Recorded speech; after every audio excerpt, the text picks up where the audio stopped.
안녕하십니까. 정훈입니다. 아마 제가 저번 주 강의에서는 우리 생과사라고 하는 게 호흡과 호흡 사이라고 그래서요. 그만큼 찰나하고 무상이라는 말씀 아마 제가 드렸습니다. 그때 그런 말씀 드렸어요. 무상이라는 것이 꼭 부정적인 측면만이 아니고, 우리가 아기가 자라는 것도 무상이고, 꽃이 피는 것도 무상이고, 그렇기 때문에 결국은 무상이라고 하는 게 결국은 새로운 곳으로 자꾸 변해가는, 발전해가는 어떤 그런 의미도 담겨 있다라는 말씀 드렸습니다. 그러니까 너무 지나치게 무상이라고 해서 부정적인으로만 보지 마시고요. 그런 좋은 쪽인 측면으로 바라보고, 또 한 가지는 그만큼 찰나찰나의 생명을 우리가 살고 있기 때문에 열심히 살아야 된다고 하는 거, 그런 말씀이었습니다. 오늘 28강 40장에서는요, 제가 40장하고 41장을 아마 할 겁니다.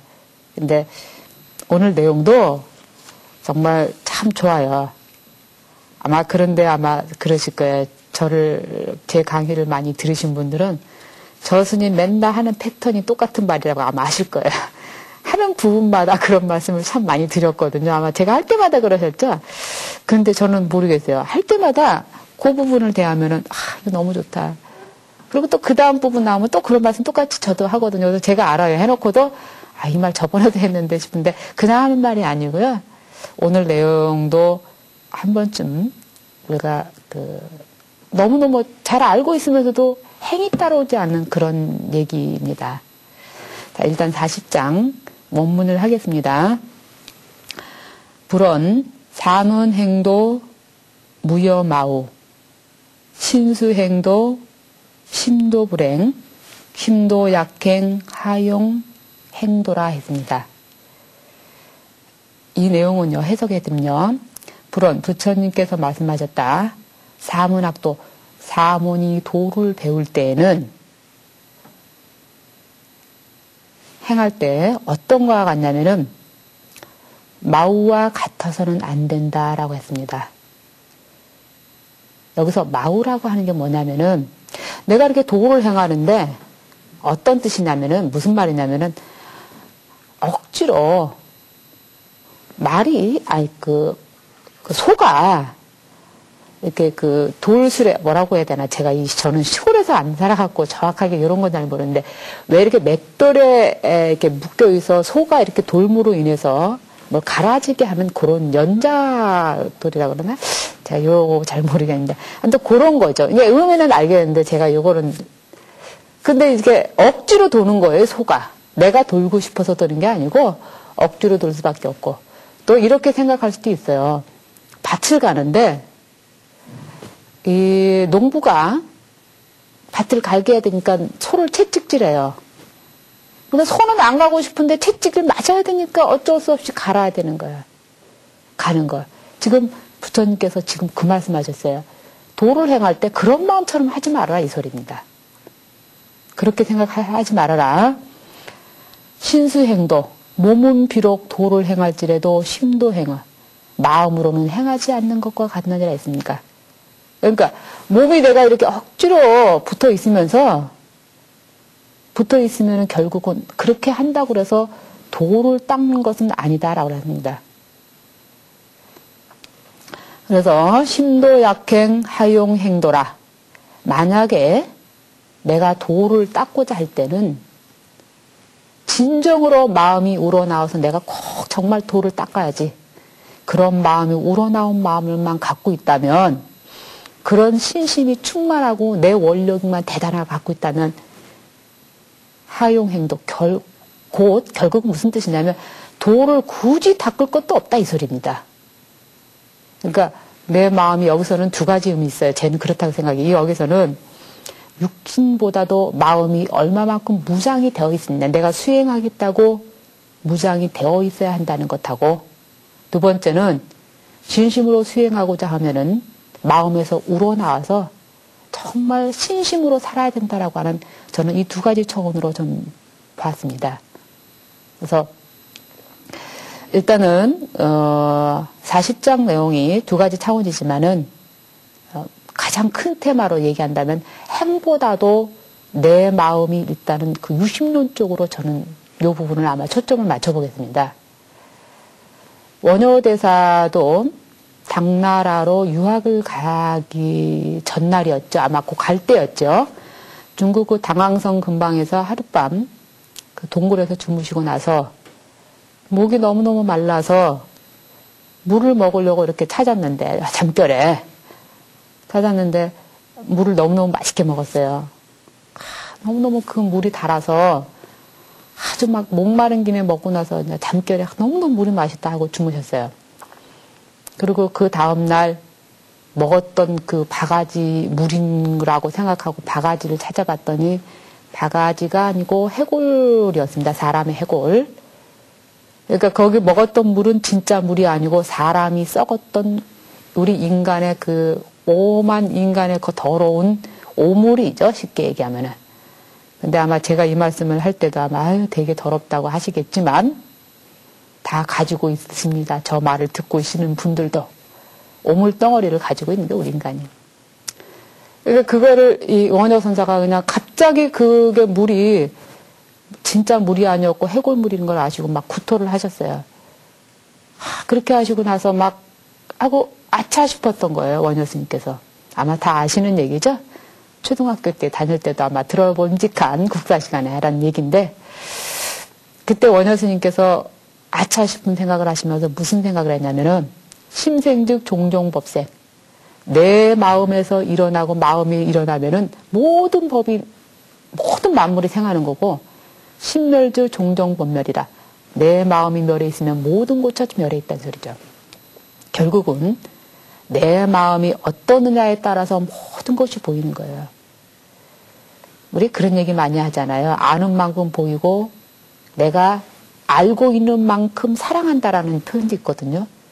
물론 이거 뭐 부처님 뭐 스님이 유심론 얘기하면서 뭐 그런 말 하나 하지만 내 마음이 열려 있는 만큼 사람들도 우리가 볼 수 있는 능력이 생기는 건데요. 그래서 지금 40장 얘기는 어떻게 보면은 내 마음에 정말 충만하고 신심을 닫겠다고 하는 충만한 마음이 있었을 때 그때 내가 행하는 것조차도 당연히 도를 따르게 되어 있다라고 하는 게 굉장히 그런 사람입니다. 그래서 소의 비유를 들었는데 실은 그 불교에서는 소하고 관련된 얘기가 참 많이 있어요.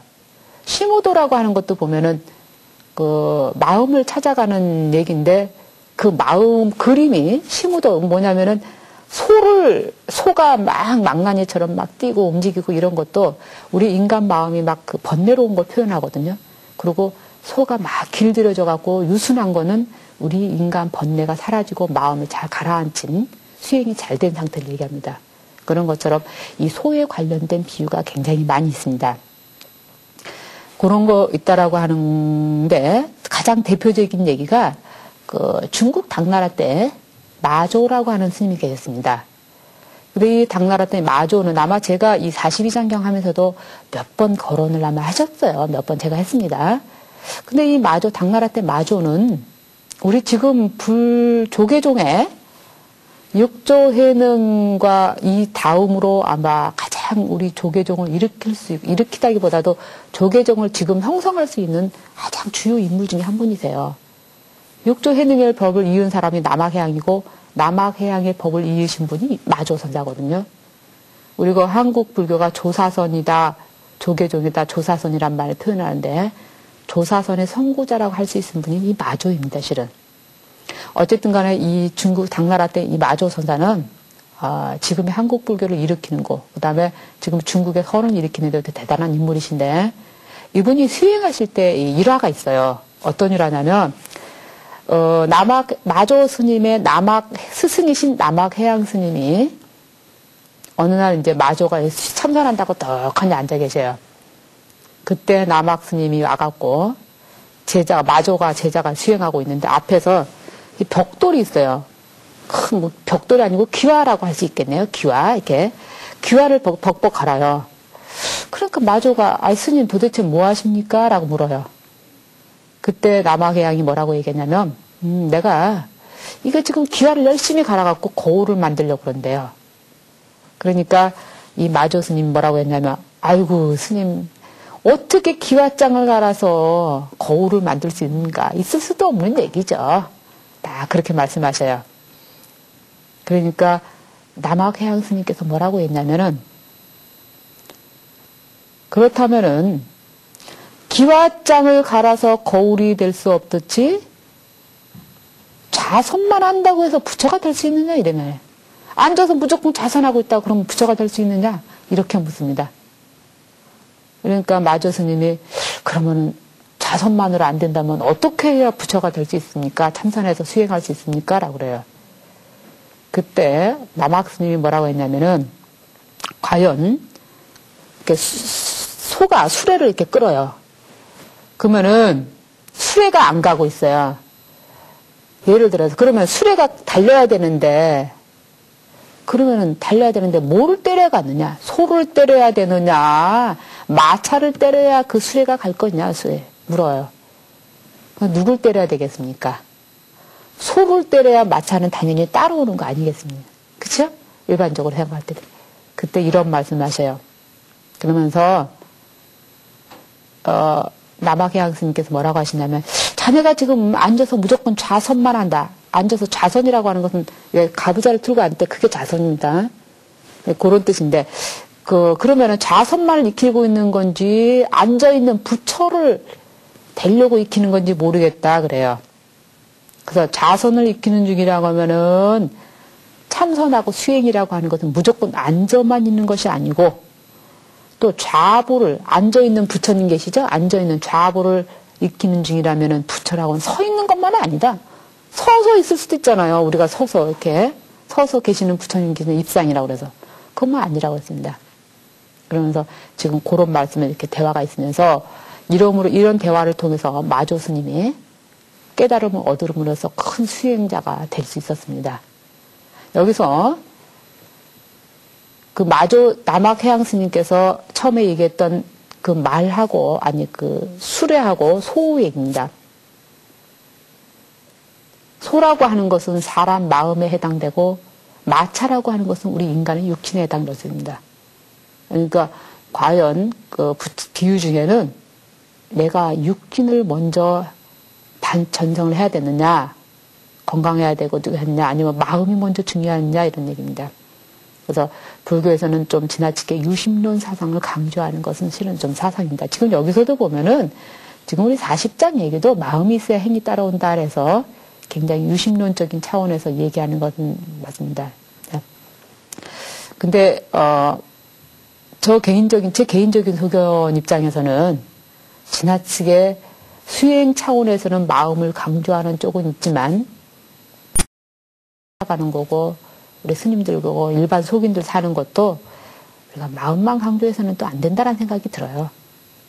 육심과 이 마음의 어떤 조화가 따라줘야 된다라고 하는 겁니다.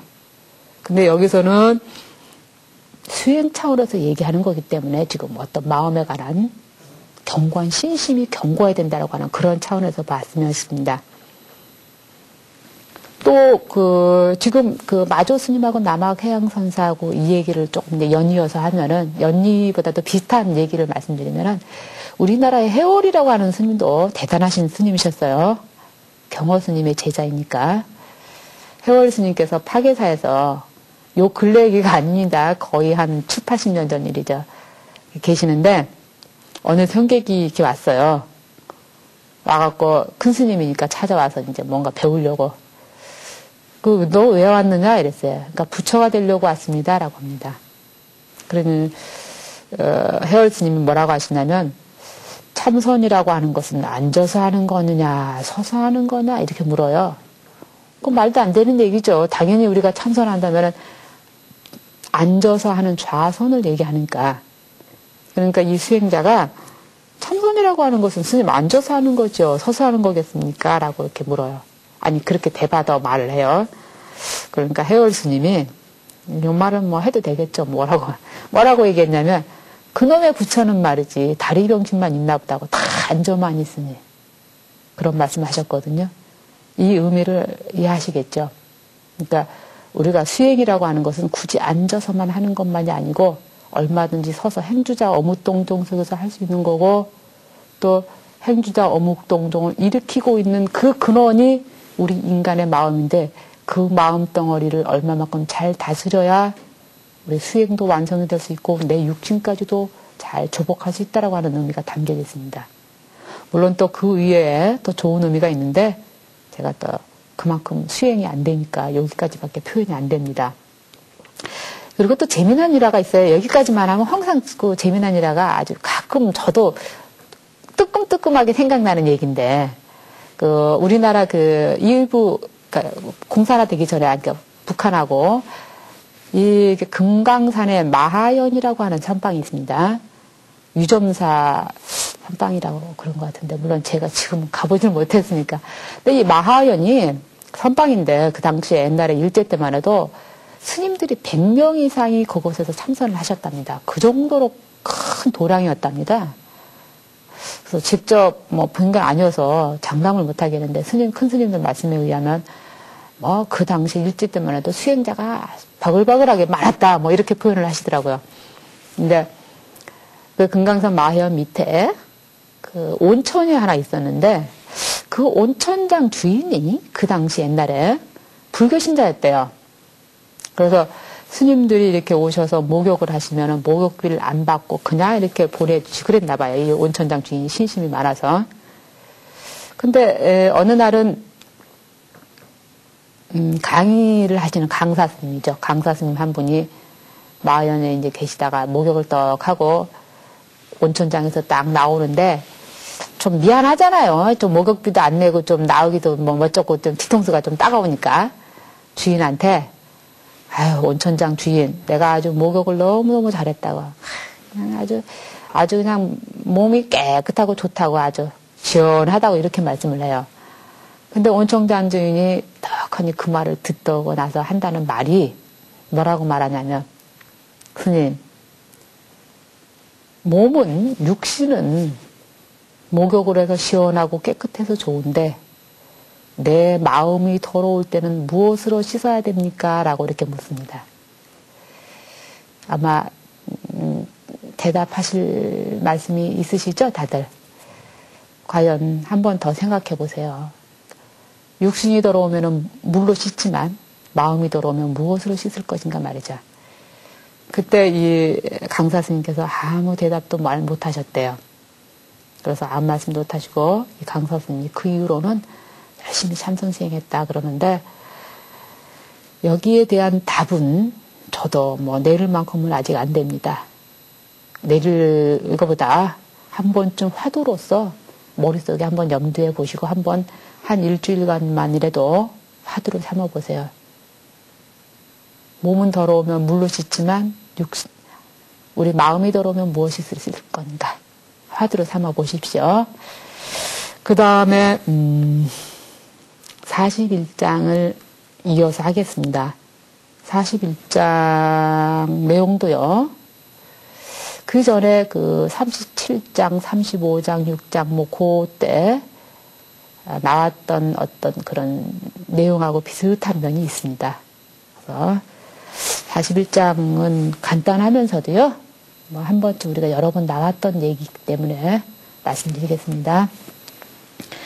불언 부의도자 여우부중 행심이중 피극불감 좌우고시라 출리언이 내가소식 사문당간정력 심어언이 직심염도 가면고이라 했습니다.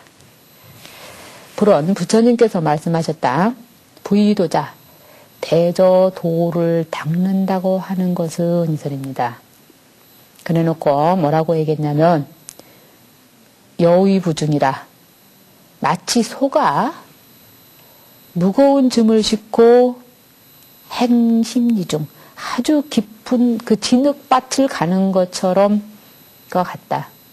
그런데 피극불감 좌우고시라 아주 그 진흙밭을 너무너무 이 진흙밭을 가다 보니까 얼마나 무거워요. 발이 무겁고 몸이 무겁고 그러다 보니까 너무너무 피로가 아주 지금 너무너무 피로가 아주 크게 달했어요.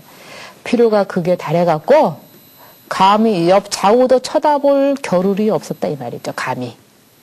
그 정도로 필요가 있었는데 출리언이 그러다가 아주 문득 그 언이 진흙밭에서 벗어나서 내가 소식 그러고 나서야 겨우 숨을 들이쉬고 앞뒤를 쳐다볼 수 있었다랍니다.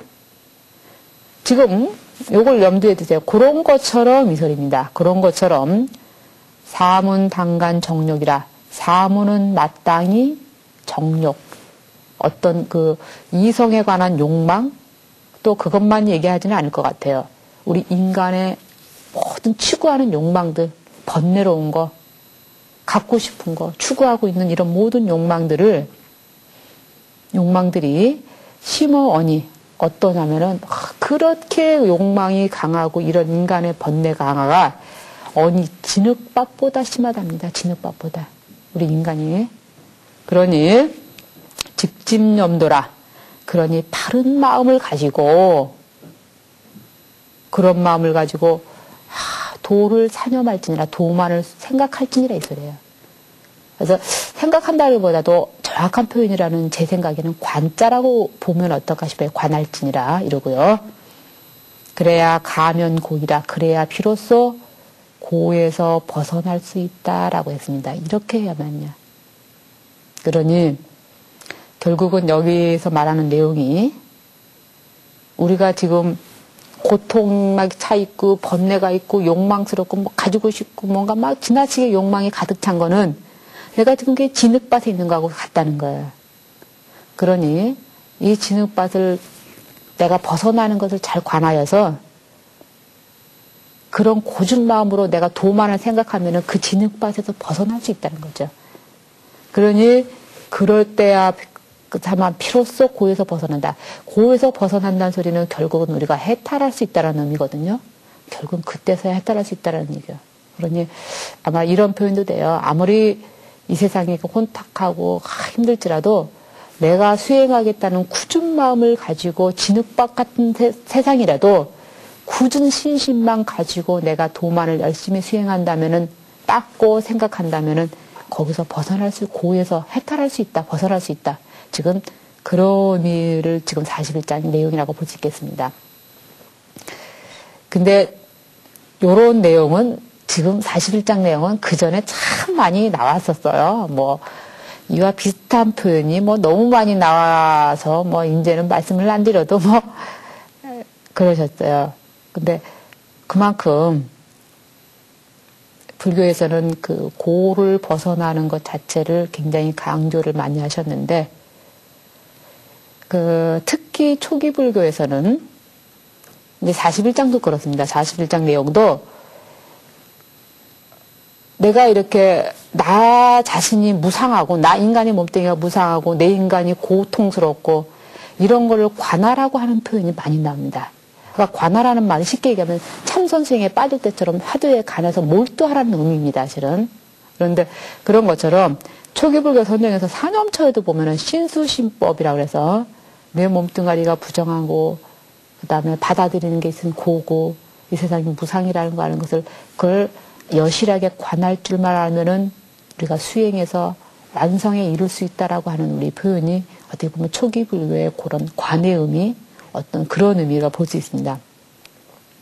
제가 이왕 말 나온 김에 그 초기 불교의 특징을 몇 가지만 말씀드려 볼게요. 제가 초기 불교라는 말 참 많이 쓰고 42장경 내용 자체가 초기 불교이다 보니까 간단하게 말씀드릴게요. 가장 우리 초기 불교라기보다도 불교의 가장 특징이라고도 할 수 있습니다. 불교는 법입니다. 다름하여. 그런데 법이라고 하는 게 과연 뭐냐? 스님들이 법을 깨달았다. 그런데 그 법이라고 하는 게 어떻게 보면은 우주만유의 진리, 원칙, 법칙입니다. 다른 얘기가 아니고요. 그래서 굉장히 이런 어떻게 보면은 자연 원리라든가 자연 법칙, 우주만유의 어떤 그런 원칙, 원리에 우리가 스님들이 깨달았다, 부처님이 깨달았다고 하는 것도 그럽니다.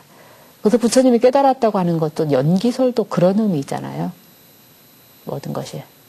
연기설 자체도 이것이 있기 때문에 저것이 있을 수 있는 거고 저것이 있기 때문에 이것이 있을 수 있는 거고 인과가 그것도 다 연기설이거든요. 그런 가르침들이 어떻게 보면 자연 법칙이면서 탁 떨어지는 원리 원칙이 우리 원칙이지 다른 얘기는 아니거든요. 그래서 불교의 다르마라고 하는 것은 우주 만유의 원리 법칙이라고 하는 거. 그 다음에 또 불교에서는 의식을 굉장히 반대하셨어요. 초기 불교는 특히 더했죠. 부처님 당시도 부처님께서도 그 당시에는 그 바라문교라 그래서 공의 뭐 살아있는 그 막 양을 죽여서 뭐 바친다든가 바라문 신한테 바친다든가 이런 게 굉장히 바라문교에서는 성행했는데 불교에서는 그런 거 뭐 생명을 죽여서 바친다든가 이런 의식이 전혀 없었습니다. 그래서 불교에서는 어떤 그런 의식 같은 게 없었다라고 하는 거고요. 그 다음에 또 불교는 현재를 굉장히 중시했습니다. 현재 중시해요. 그래서 암경계통에 보면은 그런 표현이 많이 나와요. 과거는 이미 지나갔고 미래는 아직 오지 않았고 가장 중요한 게 뭐냐면은 내가 현재 이 순간을 어떻게 열심히 사느냐 그것이 가장 중요하다는 표현입니다. 그래서 불교에서는 실은 불교가 부처님 당시에는 아미타 세계 그런 것이는 존재하지는 않았습니다. 후대에 불교가 대승불교 오면서 정토경 계통의 경전이 나오면서 그게 설정이 되면서 이랬지만 부처님 당시에는 부처님 초기 불교 당시에는 그런 극락세계가 설정이 되고 이런 게 없습니다. 그래서 유심론도 내 마음을 편안하게 내 마음이 과연 마음 닦는 것이 소중했지 죽음이 중요한 거고 살아있는 게 중요하다. 막 그런 걸 그렇게 이런 거는 중요하다. 그래서 부처님 제자 중에도 와갖고 사후세계가 있습니까 없습니까 부처님한테 네 이런 걸 물었을 때도 부처님은 거의 침묵으로 일관하셔요. 그러고서 뭐라고 말하냐면 죽음이 중요한 게 아니고 내 지금 열심히 수행하는 것도 중요하다라고 하는 그것이 중요하다라고 현재 중시를 굉장히 강조하고 있습니다. 가만히 따져보세요. 우리가 내가 미래에 잘 살고자 할 때는 지금 앉아서 꿈만 꾸고 있으면 미래가 완성이 될까요? 내가 지금 이 현재 순간순간을 열심히 살면은 순간순간 열심히 사는 그 순간 열심히 모여져서 그것이 정말 밝은 미래, 장밋빛 같은 미래가 우리가 있을 수 있거든요. 우리 사람 사는 것도 그렇지만 우리 수행도 그렇습니다, 실은. 그러니까 현재가 그만큼 중시했다는 거 하고요. 그 다음에 또 불교는 초자연적인 기적을 중시하지 않았다는 겁니다. 저는 기도하는 거 반대하는 그런 건 아닙니다. 우리가 참선하시는 스님들도 기도 꼭 합니다. 불보살의 가피를 수행은 참선은 참선이지만 불보살의 가피를 통해서 내가 또 열심히 또 장애 없이 수행할 수 있게 스님들도 많이 하십니다. 그런데 그런 것처럼 그런 건 우리가 물론 불보살의 가피를 얻어서 하지만 부처님 당시도 그렇고 지금도 그렇고 죽은 사람을 번쩍하게 살려낸다든가 뭐 지금 당장 아파서 막 그러는데 뭐 갑자기 뭐 부처님이 뭐 한 번만 만졌다 그래서 갑자기 뭐 그런 거는 실은 불교는 기적을 중시하지 않았다는 거예요. 적어도 불교를 믿는 사람이라면은 내가 열심히 참선하고 열심히 기도해서 부처님 가피를 받을 수는 있지만 갑자기 기적이 일어난다든가 무슨 이런 거는 절대로 불교가 아니라고 하는 사실 꼭 아셔야 됩니다. 기도도 내가 기도한 만큼 부처님한테 받는 겁니다, 실은. 그런 거지 절대로 뭐 돈이 없는데 뭐 기적을 돈이 뭐 이렇게 그런 의미가 절대 아니라는 얘기예요. 그래서 불교는 수행을 위주로 초점이 맞춰져 있고 물론 기도도 수행이지만은 그러다 보니까 기적 중시가 아니라는 거.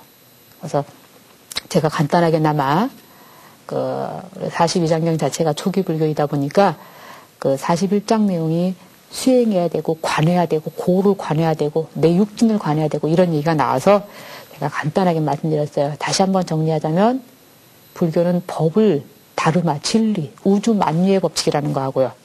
그 다음에 어떤 공이나 살아있는 생명을 바치는 게 반대였다라는 거. 그 다음에 과거가 중요한 게 아니고 미래가 중요한 게 아니고 현재를 중시했다라고 하는 거 하고요. 그 다음에 또 한 가지는 불교는 기적을 바라는 종교가 아니었다라고 하는 거. 제가 그런 말씀을 드렸습니다.